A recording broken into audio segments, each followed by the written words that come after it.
नमस्कार दोस्तों आपका अपना यूट्यूब चैनल राकेश सर में आपका हार्दिक स्वागत है। दोस्तों मैं राकेश सर। दोस्तों हम आज आपके लिए वेल्डर गैस और इलेक्ट्रिकल थ्योरी लेवल फर्स्ट के लिए आपके क्वेश्चन लेकर आए जो कल होने वाला है CITS इंटरेस्ट एग्ज़ाम वेल्डर का। दोस्तों बाकी और भी ट्रेड का है परंतु हम वेल्डर के लेकर आए हैं। दोस्तों बहुत सी ट्रेड है, उनका सभी का एग्ज़ाम है। तो हमारे जो पास जो क्वेश्चन है दोस्तों हम लेकर आए हैं और हर क्वेश्चन दोस्तों आपके लिए इंपॉर्टेंट होगा और इनमें से सभी क्वेश्चनों में से हमारे जो क्वेश्चन है वो सभी आ जाएंगे। अब दोस्तों हमारा पहला क्वेश्चन है और दोस्तों जो भी अगर आप तैयारी कर रहे हो तो दोस्तों अच्छे से करना और आपको सभी प्रश्न आपको अच्छे से मिलेंगे। तो दोस्तों हमारा पहला क्वेश्चन है, निम्न में से कौन सा वेल्डिंग प्रक्रिया निम्नलिखित में से कौन सी वेल्डिंग प्रक्रिया का एक लाभ है। तो दोस्तों आप बताइए कौन सा लाभ है। इससे जल्दी किया जा सकता है, मजबूत बनता है, विभिन्न जोड़ों को जोड़ा जा सकता है या ये सभी। तो दोस्तों इसका आंसर होगा ये सभी। क्या होगा दोस्तों इसका आंसर ये सभी। दोस्तों हम अगले क्वेश्चन की ओर चलते हैं। खालिस्तान का प्रयोग आर्क वेल्डिंग के दौरान आर्क विकिरण और चिंगारी से वेल्डर की आंखों और सुरक्षा के लिए किया जाता है। अब दोस्तों ज़्यादातर आँखों और सुरक्षा के लिए सबसे बढ़िया होता है कि जब हम आँख का प्रयोग करते हैं तो हमें वेल्डिंग के लिए वेल्डिंग हैंड स्क्रीन होना ज़रूरी है, क्योंकि उससे हमें जो भी जिस प्रकार का काम होता है वो उसके अंदर हमारी जो तरंगें होती हैं आँखों में न जाए। तो इसके लिए हम वेल्डिंग हैंड स्क्रीन का प्रयोग करेंगे। अगले क्वेश्चन की ओर चलते हैं दोस्तों। अगला क्वेश्चन है दोस्तों, Which of the following gas does not burn itself but you helpful in combustion? निम्नलिखित में से कौन सी गैस जो स्वयं नहीं जलती है लेकिन इसका दहन सहायक है। तो दोस्तों ऐसी कौन सी गैस है जिसका सहायक है दोस्तों। तो दोस्तों इसमें नाइट्रोजन भी नहीं हो सकती है, आर्गन भी नहीं हो सकती, क्योंकि दोस्तों ये सहायक स्वयं नहीं जलती है सहायक, लेकिन सहायक दहन में है। तो दोस्तों ऑक्सीजन गैस है, वो गैस का मतलब स्वयं नहीं जलती है और बल्कि सहायक गैस है, खुद नहीं जलती है। अगला क्वेश्चन है दोस्तों, विद्युत आरक वेल्डिंग में ऊष्मा का स्रोत होता है। The source of heat the electric arc welding is. विद्युत आरक वेल्डिंग का स्रोत होता है दोस्तों फ्रिक्शन, थर्मिट, गैस और बिजली। तो दोस्तों इसमें कौन सा होता है कि ज़्यादातर कि दोस्तों हम बिजली के स्रोत ऊष्मा का स्रोत माना जाता है, क्योंकि दोस्तों ज़्यादातर बिजली के स्रोत माने जाते हैं। अब दोस्तों अगला आता है the source of the heat in gas welding. Gas welding में ऊष्मा का स्रोत होता है। तो गैस वेल्डिंग में ऊष्मा का स्रोत किसका होता है सबसे ज़्यादा दोस्तों बताइए। तो गैस वेल्डिंग में सबसे ज़्यादा ऊष्मा का स्रोत होता है वोल्टेज का। तो दोस्तों गैस वेल्डिंग में वोल्ट का तो है नहीं, थर्मिट का भी नहीं है, क्योंकि थर्मिट तो गर्म करने की विधि होती है। और दोस्तों इसमें तो गैस वाला का जो गैस से बनने वाली फ्लेम होती है वो गैस वाला होती है। अगला क्वेश्चन है दोस्तों, which with the following equipment in use the arc welding. निम्न में से कौन सा उपकरण आर्क वेल्डिंग में प्रयोग किया जाता है। आर्क वेल्डिंग में निम्न में से कौन सा उपकरण आर्क वेल्डिंग में प्रयोग किया जाता है। तो दोस्तों आर्क वेल्डिंग में तो बहुत से उपकरण हैं वो यूज किए जाते हैं कि इलेक्ट्रोड होल्डर भी काम में लिए जाते हैं, ऑक्सीजन सिलेंडर भी काम में लेते हैं, वेल्डिंग उपकरण भी काम में लिए जाते हैं। परंतु दोस्तों हमारे को ये देखना है कि हमारे को सबसे ज़्यादा काम में कौन आता है। तो दोस्तों सबसे ज़्यादा हमारे काम में आता है इलेक्ट्रोड होल्डर। तो क्या आंसर होगा दोस्तों इसका इलेक्ट्रोड होल्डर। अगला क्वेश्चन है, which of the following equal to use the gas welding. निम्न में से कौन सा उपकरण गैस वेल्डिंग का उपयोग किया जाता है। तो गैस वेल्डिंग में कौन सी वेल्डिंग का उपयोग किया जाता है दोस्तों।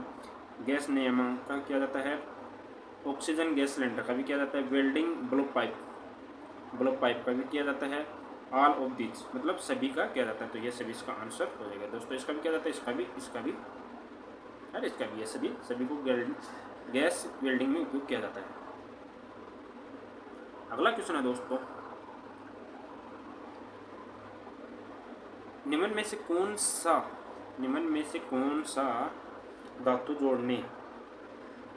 किसी धातु को जोड़ने के लिए दोस्तों निम्न में से कौन सा किसी धातु को जोड़ने के लिए काम में लिया जाता है। निम्नलिखित में से कौन सी एक धातु जो जोड़ने में काम ली जाती है, फिर निम्न में से कौन सी धातु को जोड़ने के लिए काम लेती है। दोस्तों क्वेश्चन सेम है, बस समझने का फर्क है। तो दोस्तों सबसे बड़ी चीज़ ये है कि भाई वेल्डिंग भी की जाती है, ब्रिंजिंग भी की जाती है, रिवेटिंग मतलब जो हम चादर लगाते हैं उसको रिवेट की जाती है। तो ये सभी कार्य होते हैं, क्योंकि दोस्तों सभी प्रकार के वेल्डिंग कोई धातु जोड़ने का काम करते हैं, एक दूसरे धातु को जोड़ते हैं। तो दोस्तों ये सभी प्रकार के सभी हैं, तो उपयुक्त सभी इसका आंसर हो गया ये सभी। अगला क्वेश्चन है 9वां क्वेश्चन,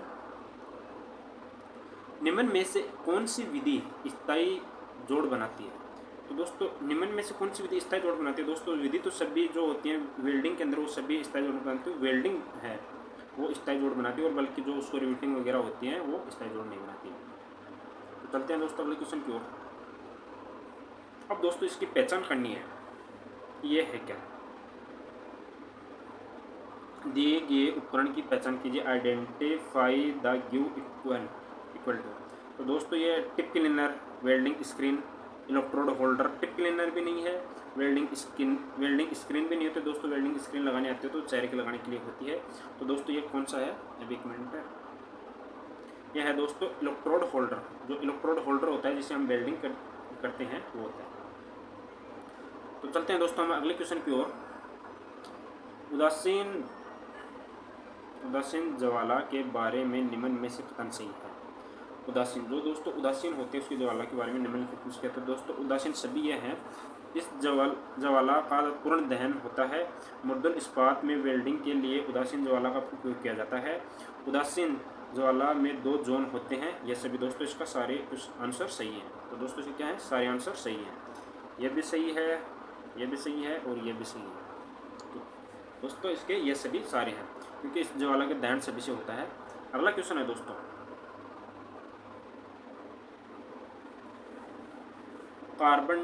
कैल्शियम कार्बन डाई की जल से अभिक्रिया कराने पर कौन सी गैस उत्पन्न होती है। तो दोस्तों कैल्शियम कार्बन से अभिक्रिया करवाने से कौन सी गैस उत्पन्न होती है। दोस्तों ऑक्सीजन नहीं होती, नहीं नाइट्रोजन होते, नहीं आर्गन होते दोस्तों, इसमें होते हैं एसिटिलीन गैस। क्योंकि दोस्तों हम जिसको चूना पत्थर बोलते हैं उससे एसिटिलीन, जिससे हम वेल्डिंग करने के लिए काम आते हैं। पहले के समय में ये करते हैं, परंतु आजकल तो सिलेंडर आने लगे तो सिलेंडर यूज करने लगे। अगला क्वेश्चन है दोस्तों, मुर्दल इस्पात की वेल्डिंग करने के लिए किस प्रकार की एसिटिन ज्वाला का उपयोग किया जाता है। उदासीन ज्वाला, ऑक्सीकरण ज्वाला, कार्बन ज्वाला, अम्लीय व्यापन। तो दोस्तों इसमें सबसे ज़्यादा होता है कि उदासीन ज्वाला होती है जो उसके हम काम में लिए जाते हैं। दोस्तों इसका आंसर ये होगा एसिटिलीन, ऑक्सो एसिटिन ज्वाला का उपयोग में नहीं। चलते हैं दोस्तों अगले क्वेश्चन की ओर। निम्नलिखित में से कौन सा ऑक्सो एसिटिलीन ज्वाला एक प्रकार की नहीं है। अब बताओ दोस्तों निम्नलिखित में से कौन सा ऑक्सी एसिटिलीन ज्वाला का एक प्रकार नहीं है। तो दोस्तों यह अम्लीय है, क्योंकि दोस्तों उदासीन भी है, ऑक्सीकारक भी है, कार्बन व्यापक भी है, अम्लीय नहीं होता है। रासायनिक सूत्र, एसिटिलीन गैस का रासायनिक सूत्र क्या होता है। दोस्तों एसिटिलीन गैस के रासायनिक सूत्र है वो दोस्तों कौन सा है। तो दोस्तों एसिटिलीन का रासायनिक सूत्र है C2H2। कौन सा है दोस्तों, C2H2। अगला क्वेश्चन की ओर चलते हैं दोस्तों। किस चित्र में दर्शाए गए एसिटिलीन ज्वाला गैस का प्रकार पहचाने। दोस्तों इसमें चित्र नहीं दिया गया है और दोस्तों हम इसका वैसे ही बताएंगे। तो दोस्तों इसकी पहचान करनी है, तो पहचान किस तरह से करनी है। तो दोस्तों यह है एक कार्बन व्यापन ज्वाला है, तो इसका चित्र नहीं दिया गया है क्योंकि दोस्तों चित्र इसका टाइप नहीं हो पाया है। तो इसका कार्बन व्यापन ज्वाला है आंसर। अगला क्वेश्चन है दोस्तों, वायुमंडल में ऑक्सीजन की लगभग प्रतिशत है। तो दोस्तों वायुमंडल में लगभग कितनी प्रतिशत है, यह आप एक बार मेरे को बताइए कि लगभग कितनी % है जो वायुमंडल में है। तो दोस्तों वायुमंडल में ऑक्सीजन की किस % है। दोस्तों अगला क्वेश्चन है, ओजोन गैस का रासायनिक प्रतीक क्या है। ओजोन गैस का रासायनिक प्रतीक क्या है। तो दोस्तों ओजोन गैस का रासायनिक प्रतीक क्या है। तो दोस्तों O2 है। ऑक्सीजन सिलेंडर का रंग होता है। दोस्तों ऑक्सीजन सिलेंडर का रंग किस प्रकार का होता है। तो दोस्तों ऑक्सीजन सिलेंडर का रंग काला होता है। क्योंकि दोस्तों हर प्रकार के सिलेंडर का रंग अलग अलग होता है और सभी प्रकार के जो फैक्ट्री वगैरह में काम में लिए जाते हैं, जो हम खाना बनाने के लिए होता है, उसको हर प्रकार के सिलेंडर का अलग अलग होता है। The work of gas regulator is, नियमित गैस नियामक का कार्य होता है। तो दोस्तों गैस नियामक का कार्य होता है क्योंकि विभिन्न प्रकार के ज्वालाओं को प्राप्त करना, गैसों के मिश्रण के अपेक्षित अनुपात में मिलाना, होप से पाइप को साफ करना या कार्यकारी दाब को सेट करना। तो दोस्तों इसका होगा setting up to work pressure, कार्यकारी दाब को सेट करना। दोस्तों कई बार आप इंग्लिश भी देख लें, क्योंकि हिंदी और इंग्लिश में कई बार कन्फ्यूज आ जाती है, हिंदी अलग आ जाती है, कन्फ्यूज अलग आ जाती है, क्योंकि दोस्तों उसको हिंदी कन्वर्ट की गई है। Nozzle gas of the welding blow pipe is made the up to which metal, gas welding फूकने के नोजल को किस धातु की बने होते हैं। तो दोस्तों यह होती है लगभग, दोस्तों इसमें काफ़ी युवाओं ने गलत भी कर रखे हैं कि काफ़ी आंसर गलत करते हैं, तो परंतु दोस्तों जो नोजल होती है ज़्यादातर वो तांबे की बनी होती है। इसकी बनी होती है दोस्तों तांबे की, कॉपर। अगला क्वेश्चन है दोस्तों, देखिए यह है दोस्तों नोजल, क्वेश्चन नंबर 22 में आइडेंटिफाई इक्वल शब्द इन पिक्चर द, चित्र में दर्शाए गए उपकरण को पहचान करिए दोस्तों। अब दोस्तों चित्र में दर्शाई गया पहचान है, नैम्पिंग गैस है, गैस फूकनी है, वेल्डिंग फूकनी है, टिप क्लीनर है, स्पार्क लाइटर है। अब दोस्तों इसमें पहचान क्या करनी, अब इसके अंदर कोई चित्र दर्शाया है, बल्कि इसके अंदर यह नहीं दर्शाई कि भाई किस जगह को आपको कहाँ पर वो करना है। तो दोस्तों ये है एक फूकनी है, जो आपकी पाइप मुड़ी हुई है दोस्तों, जो ये पाइप मुड़ी हुई है, यह दोस्तों एक फूकनी है। तो दोस्तों हम इसको क्या बोलेंगे, फूकनी। तो दोस्तों इसका आंसर होगा वेल्डिंग ब्लो पाइप, वेल्डिंग फूकनी। अगला क्वेश्चन है दोस्तों,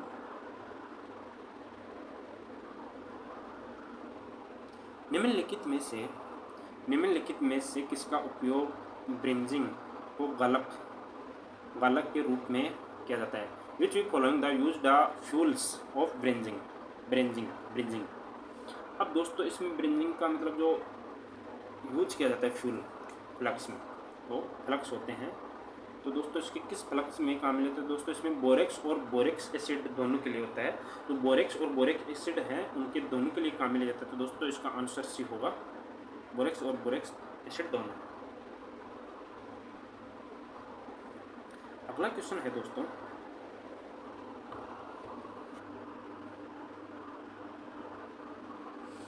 निम्नलिखित में से कौन सी ज्वाला कटिंग से पहले प्री हीटिंग के लिए उपयुक्त होती है।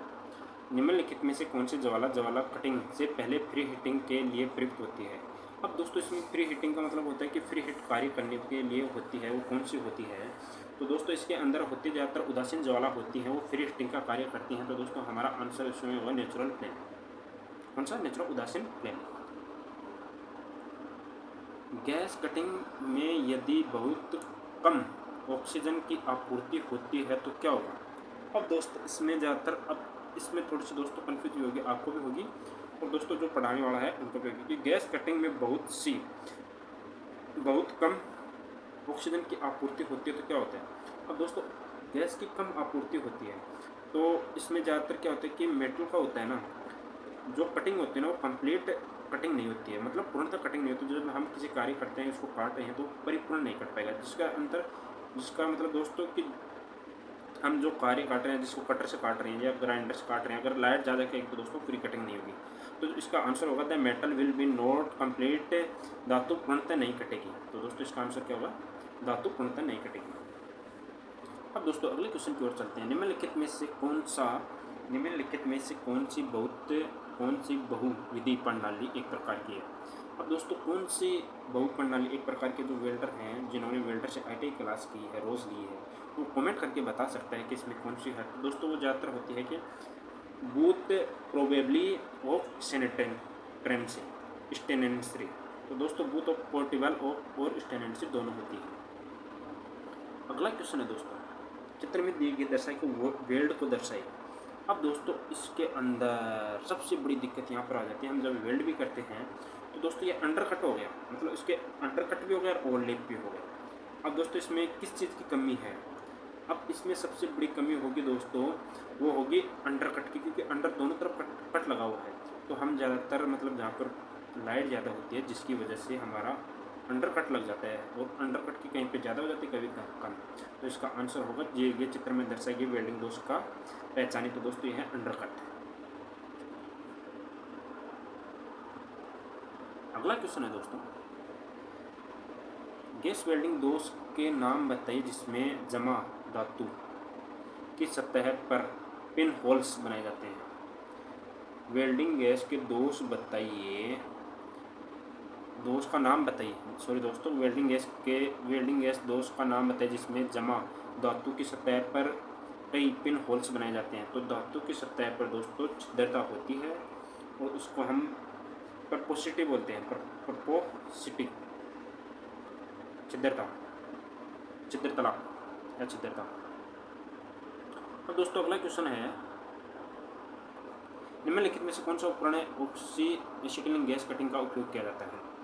तो दोस्तों स्पार्क लाइटर गैस कटिंग के उपयोग में किया जाता है।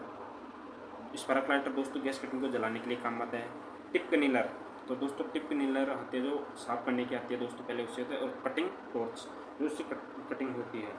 तो दोस्तों इन सभी से कार्य किया जाता है कि लाइट इससे जलाया जाता है, टिप क्लीनर होता है उसकी सफाई होती है, और दोस्तों कटिंग टॉर्च जो कटिंग करती है जिसको हम फ्लेम बोलते हैं वो होती है। तो दोस्तों आलोक दोष इसका मतलब ये सभी आंसर है। अगला क्वेश्चन है, निम्नलिखित में से किस धातु को ऑक्सी एसिटिलीन गैस कर्तनक क्रिया द्वारा काटा जा सकता है। अब दोस्तों कर्तनक गैस की कर्तनक क्रिया से तो सभी को काटा जा सकता है, तो किसी को भी ले लो, परंतु दोस्तों सबसे ज़्यादा इसमें काटा जा सकता है, क्योंकि दोस्तों जैसे सभी काटे जाते हैं कितने भी मजबूत, परंतु एक इसमें देर है कि ऑक्सी एसिटिलीन कर्तनक प्रक्रिया से काटा जा सकता है। तो दोस्तों कर्तनक से होता है मर्दुल इस्पात को, मतलब मिड स्टील को, और बल्कि काटा सभी को जा सकता है। दोस्तों कभी कभी ये भी ध्यान रखना कि सभी में ये सभी आंसर आ जाते हैं, ये भी नहीं होता है, कहीं कहीं अलग अलग हो जाता है। निम्नलिखित में से किस धातु को ऑक्सी एसिटिलीन गैस कर्तनिक प्रक्रिया द्वारा काटा जा सकता है। तो मर्दुल इस्पात को। अगला क्वेश्चन है, खालिस्तान पदार्थ का गुण जो इसके मध्य से गुजरने वाली विद्युत धारा को प्रवाहित है कि विद्युत धारा के प्रवाह को विद्युत रोधी करती है। तो दोस्तों कौन सी विद्युत रोधी है जो धारा के प्रवाह को विरोध करती है। तो दोस्तों विद्युत धारा है, विद्युत प्रतिरोध धारा है, चालकता है, वोल्टेज है। दोस्तों चालकता और वोल्टेज का तो कोई मतलब ही नहीं है, और विद्युत धारा का तो मतलब धारा तो प्रवाह हो रही तो विरोध कर रही है, तो दोस्तों इसका भी कोई मतलब है। तो इसका इलेक्ट्रिक डिस्टेंस मतलब प्रतिरोध, विद्युत प्रतिरोध। अगला क्वेश्चन है, ये दोस्तों ज़्यादातर इलेक्ट्रिशियन वालों को है, यदि V वोल्टेज I करंट और विद्युत परिपथ प्रतिरोध को निम्न में से कौन सा संबंध ओम के नियम के अनुसार होता है। तो दोस्तों इसका ज़्यादातर ओम के नियम का जिसको सूत्र पता है एक बार वो बताइए दोस्तों, किसको पता है कि ओम का नियम कौन सा है। तो दोस्तों ज़्यादातर जो सूत्र आते हैं तो बहुत से मतलब विद्युत के बारे में प्रश्न पूछे जाते हैं। तो I बराबर V R हो जाता है, V बराबर I R हो जाता है, R बराबर V बटा I हो जाता है। तो दोस्तों इसका आंसर होगा V बराबर I R, मतलब जो परिपथ विद्युत परिपथ प्रतिरोध है निम्न में से ओम का नियम के अनुसार सही है तो है ओम का नियम बराबर V बराबर I R। तो दोस्तों इसका आंसर होगा V बराबर I R। अगला क्वेश्चन है, निम्न में से कौन सा विद्युत का सुचालक है। तो दोस्तों लकड़ी, कांच, तांबा, ये सभी। दोस्तों इसमें बताओ कौन सा है। तो दोस्तों मेरे हिसाब से ज़्यादातर लकड़ी भी सुचालक है, कांच सुचालक हो सकता है परंतु इसमें नहीं होगा, क्योंकि दोस्तों कांच का कार्य थोड़ा होता है कि भाई बिजली को प्रवाह करना। तो मेरे हिसाब से दोस्तों इसमें तांबा आंसर होगा, और आपके हिसाब से भी तांबा ही आंसर होगा, तांबा।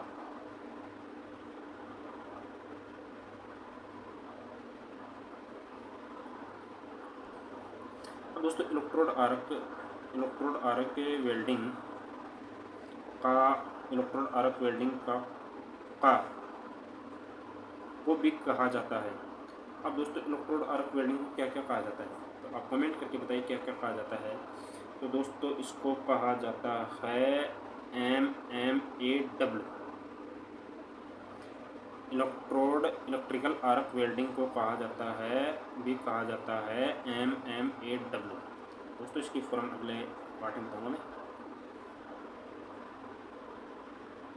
अगला क्वेश्चन है दोस्तों, आर्क वेल्डिंग में निम्नलिखित में से किसका उपयोग एक शक्ति का स्रोत के रूप में किया जा सकता है? आर्क वेल्डिंग का उपयोग किसकी शक्ति के स्रोत के रूप में किया जा सकता है? दोस्तों काफ़ी क्वेश्चन है, बढ़िया क्वेश्चन है। इसके अंदर आर्क वेल्डिंग ट्रांसफार्मर का भी शक्ति का स्रोत है, डीसी मोटर जनरेटर भी शक्ति का स्रोत है, रेक्टिफायर सेट भी इसका स्रोत है शक्ति का। तो दोस्तों इसके अंदर सभी शक्ति के स्रोत हैं, तो इसका आंसर आ गया ऑल ऑफ दीज। अगला क्वेश्चन है, आर्क वेल्डिंग में किस प्रकार का ट्रांसफार्मर का उपयोग किया जाता है? दोस्तों आर्क वेल्डिंग में किस प्रकार का ट्रांसफार्मर का उपयोग? ऊंचाई सेटअप, नेचुरल, सेटअप डाउन। अब दोस्तों इसमें मतलब ये 3 ऑप्शन दे रखे हैं, तो इसमें कौन सा हो सकता है? सबसे बड़ी चीज़ होती है कि हम जब एग्जाम के लिए बैठते हैं तो यार ये मैं तो ये पढ़ कर आया है, तो दोस्तों ज़्यादातर डाउन होता है, वही वेल्डिंग आर्क के ट्रांसफार्मर का उपयोग किया जाता है। तो दोस्तों कौन सा? सेटअप डाउन अप जी। निम्नलिखित में से डीसी वेल्डिंग जनरेटर हिस्सा का एक हिस्सा है? तो दोस्तों आर्मचर, कंप्यूटेटर, याको, ऑलिव। अब दोस्तों इसमें सबसे बड़ी चीज़ है कि भाई हम सभी को काम में ले जाते हैं। निम्नलिखित में से क्वेश्चन पढ़िए दोस्तों, निम्नलिखित में से डीसी वेल्डिंग जनरेटर को, तो दोस्तों कंप्यूटेटर लिया जाता है, आर्मचर लिया जाता है, योको भी लिया जाता है। तो ये सभी इसके आंसर हो गए। ये भी काम में लेते हैं, ये भी। तो दोस्तों इसका आंसर होगा ये ऑप्शन नंबर डी। अगला क्वेश्चन है दोस्तों, निम्न में से कौन सी डीसी कनेक्शन को नुकसान है? निम्नलिखित में से डीसी वेल्डिंग का नुकसान है? तो डीसी वेल्डिंग का दोस्तों उच्च प्रारंभिक लगता है, उच्च परिचालन लगता है, उच्च रखरखाव लगता है, ये सभी लगता है। तो सभी लगता है दोस्तों, क्योंकि हाई इंटेंस कॉस्ट होती है, हाई प्रिपरेशन कॉस्ट होती है, हाई मेंटेनेंस कॉस्ट होता है। मतलब सभी का मतलब सबसे ज़्यादा खर्चा होता है। ये कोई दिक्कत नहीं है, ये सभी और सभी आएंगे, क्योंकि वेल्डिंग का नुकसान है सभी में। अगला क्वेश्चन है दोस्तों, निम्नलिखित में से कौन सा फ्लैट जोड़ को वेल्ड प्रतीक है? दोस्तों फ्लैट जोड़ का कौन सा प्रतीक है? तो दोस्तों फ्लैट जोड़ का जो होता है हमारे जोड़ इस प्रकार के, वो दोस्तों फ्लैट मतलब इसके अंदर ये धारासी ऐसे दे रखी है, मतलब ऐसे आता है, ऐसे आता है, ऐसे फिर ऐसे, फिर ऐसे, फिर ऐसे, फिर ऐसे, फिर ऐसे, फिर ये डब्बा सा बन जाएगा ऐसे। तो दोस्तों इसका आंसर होगा बी, फ्लैट जोड़ वेल्ड का प्रतीक है।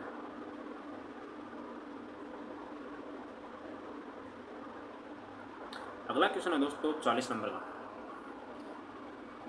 एक पूर्ण वेल्डिंग का प्रतीक निम्न में से अव्यय है? मतलब एक पूर्ण प्रतीक में वेल्डिंग निम्न में से कौन सा अव्यय होता है? वेल्डिंग प्रारंभिक प्रतीक, पूरक, संदर्भ, ये सभी लिखे हैं। तो दोस्तों प्रारंभिक अव्यय होता है, प्रतीक भी होता है, संदर्भ रेखा भी होती है, और ये सभी मतलब जो सारे तो वेल्डिंग एलिमेंट संबल होता है, सप्लीमेंट्री संबल होता है, रेफरेंस लाइन भी होती है, जो सभी खींचे दर्शाए जाते हैं। अगला क्वेश्चन है दोस्तों हमारा, प्लग और सोल्ट वेल्डिंग में किस प्रकार की आरक का उपयोग किया जाता है?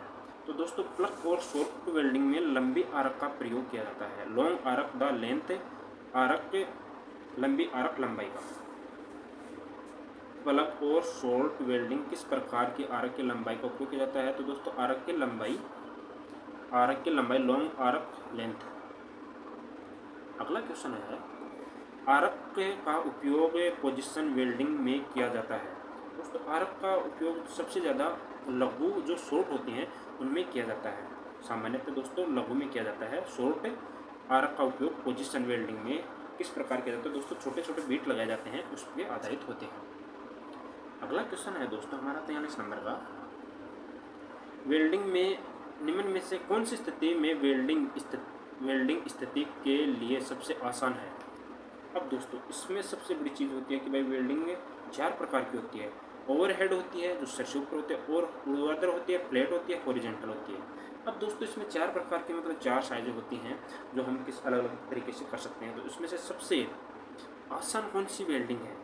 तो दोस्तों सबसे आसान वेल्डिंग है सपाट, जो सपाट स्थिति में होती है, जब हम बैठकर आराम से कर सकते हैं, वो होती है सपाट वेल्डिंग। और दोस्तों उसके लिए सबसे आसान वेल्डिंग करना होता है। अगला क्वेश्चन है, ध्रुवता सरल ध्रुवता में इलेक्ट्रोड विद्युत शक्ति स्रोत के टर्मिनल से जुड़ा होता है। दोस्तों इसमें क्या होता है कि सरल ध्रुवता में इलेक्ट्रोड विद्युत शक्ति स्रोत के टर्मिनल से जुड़ा होता है। सही बात है, जुड़ा होता है। तो दोस्तों वो ऋणात्मक टर्मिनल से जुड़ा होता है, नेगेटिव होता है दोस्तों, पॉजिटिव नहीं होता। कौन सा दोस्तों? नेगेटिव। अगला क्वेश्चन है, निम्न में से कौन सा विद्युत वेल्डिंग की प्रक्रिया नहीं है? निम्नलिखित में से कौन सी एक विद्युत वेल्डिंग की प्रक्रिया नहीं है? तो दोस्तों कमेंट करके बताइए। ऑक्सी एसिटिलीन गैस वेल्डिंग है जो विद्युत वेल्डिंग प्रक्रिया नहीं है। ऑक्सी एसिटिलीन गैस वेल्डिंग, तो दोस्तों नंबर सी वो नहीं है, और बाकी सभी विद्युत वेल्डिंग प्रक्रिया है। अगला क्वेश्चन है, तांबा पीतल और का मिश्र धातु बनता है। मिश्र धातु है तांबा पीतल। तो दोस्तों तांबा के साथ तो जस्ता जरूर आएगा, कहीं पे भी देख लो दोस्तों। तो दोस्तों जिंक मान लो या जस्ता मान लो, इसका आंसर बी हो जाएगा। अगला क्वेश्चन है, यह है दोस्तों ये एकदम सही क्वेश्चन है, इसकी फोटो भी अच्छी लगी हुई है। अब दोस्तों इसके अंदर क्या दर्शा रखा है कि चित्र में दर्शाई गई वेल्डिंग दोष को पहचानिए। अब दोस्तों इसके अंदर हम दोष पहचानेंगे। तो दोस्तों इसके अंदर एक तो और लेप दिख रहा है हमें। और लेप को तो हम अगर इसकी ग्राइंडर से घिसाई कर देंगे तो दोस्तों वो तो नहीं दिखेगा। अंडरकट हमें दिख रहा नहीं। और दोस्तों इसके अंदर हमें एक छोटी सी चीज़ दिख रही है, और दरारें दोस्तों ये है। तो दोस्तों इसका आंसर आएगा क्रैंक या दरारें। तो दोस्तों इसका आंसर क्या होगा? दरारें, ऑप्शन नंबर सी। अगला क्वेश्चन है, निम्नलिखित में से कौन सा बाह्य आरक दोष है? अब दोस्तों कौन सा दोष हो सकता है जो बाह्य आरक को दे सकता है? तो दोस्तों अंडरकट भी दे सकता है, ओवरलेप भी दे सकता है। अंडरकट जो मतलब जो दो जॉइंटों के अंदर हम ज़्यादा पावर में चला लेते हैं, वेल्ड करते हैं, तब हो जाता है। ओवरलेप ज़्यादा लेप हो जाता है तब भी हो जाता है, दोष होता है। स्पेक्ट्रम छोड़ देता है, जो बारीक बारीक कण छोड़ देते हैं, वो भी दोष होता है। तो दोस्तों इसके अंदर आएगा ऑल ऑफ दीज, ये सभी, मतलब ये भी आएगा, ये भी आएगा, ये भी आएगा, सभी दोष हैं दोस्तों। अगला क्वेश्चन है दोस्तों, निम्नलिखित में से कौन सी धातु आरक वेल्डिंग गैस का दूसरा नाम है? आरक वेल्डिंग गैस का दूसरा नाम है निम्नलिखित में से आरक वेल्डिंग का दूसरा नाम है। तो दोस्तों मिग वेल्डिंग।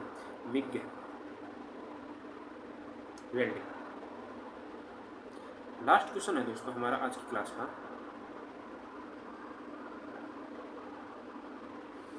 निम्न में से कौन सी गैस धातु आरक वेल्डिंग के सेटअप के लिए मूल उपकरण है और वेल्डिंग शक्ति का स्रोत है? वायर फीडर का है, मशीन गन का है, ये सभी है।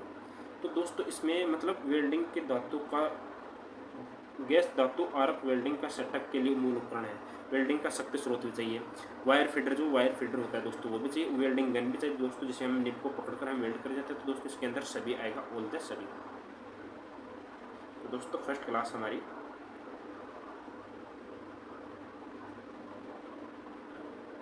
First CLASS। तो दोस्तों आज की हमारी पहली क्लास समाप्त हो चुकी है।